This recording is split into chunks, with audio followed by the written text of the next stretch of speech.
Okay, so this video is for Joe55555 who has a turn signal problem on a 97 Jeep Cherokee. He says, I checked the bulbs, they look good, they work with the headlights on, and the back turn signals work, but neither of the front ones do. Check the fuse and that looks good. I'm assuming it's an electrical issue. Okay, so his rear turn signals always work, his front turn signals never work, but the front park lamps and signal lamps and the left and right side lamps light up when he uses the headlamp switch, which is good because that eliminates a lot of stuff. So the hazard button does the same thing as the turn signals. It lights up the back but not the front.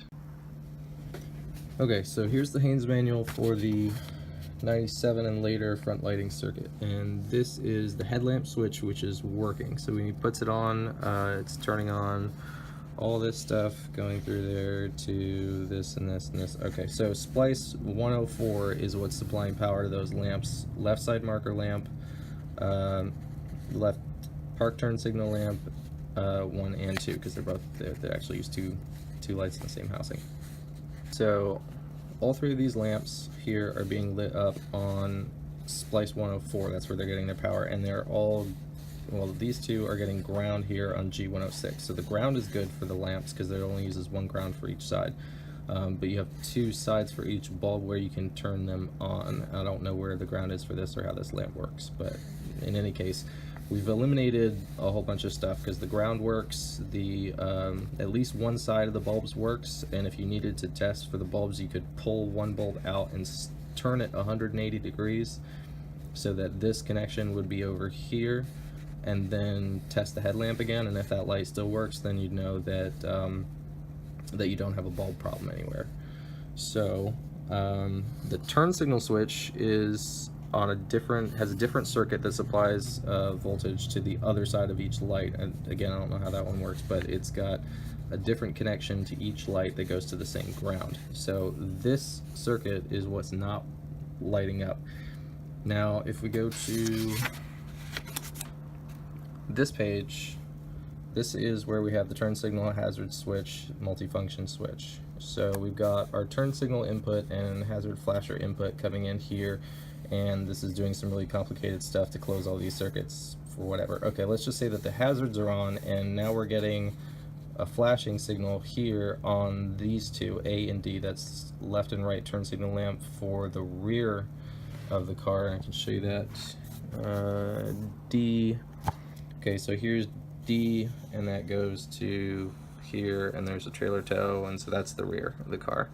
And the same thing with A, that is also the rear, that's for the, I don't know which one, rear right, yeah, and that's going to the rear ground. So those are all of these are working, A and D.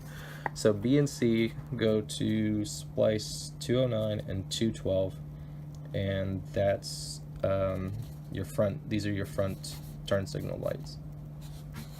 So if we go to C right here, right out of C, the first thing that C hits is a splice 212, and that goes over here to the instrument cluster. That is the right side turn signal flasher light on your dashboard. So if that light is lighting up, then splice 212 is good.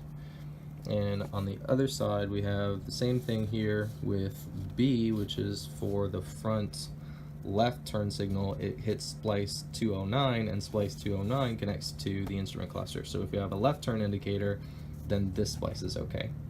If you don't have these turn indicators on your dashboard, then that means that these splices aren't getting any power from the switch, which means that this is it. This is your wiring problem right here, or you got a bad switch or bad connections to these two. Not very likely. Most likely a bad switch.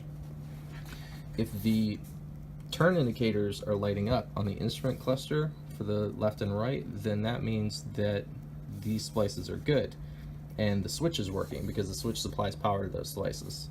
So if those light up, then we've got a problem here between, for the right side marker lamp, there's a problem between splice 212, which is a tan wire, goes to inline connector 100, 106, and it stays tan color all the way down to here, splice 100. Splice 100 is what supplies power to the right turn, both of the turning lamps and the side marker lamp. They all get power from S100 here, and then they go to ground here, which we already know that these grounds work. So your wiring problem would be somewhere here between 212 and 100 on your right turn signal, and then on the left it would be somewhere between 209, which again is right outside of the, should be right outside of the turn signal switch.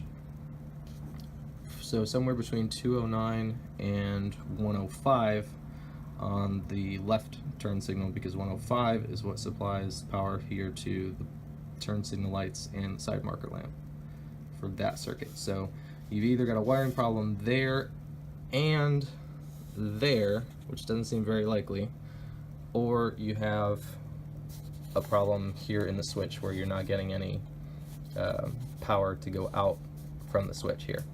And that's probably the most likely issue, unless you just have like a damaged connector here going into the switch. You probably have a bad switch. But the first thing you want to do is check and see if those instrument cluster arrows are lighting up, because if those are not lighting up, then that means that these splices aren't getting power. So you either got some kind of like connection wiring problem right here at this connector, or you have a bad switch. So that's it for now.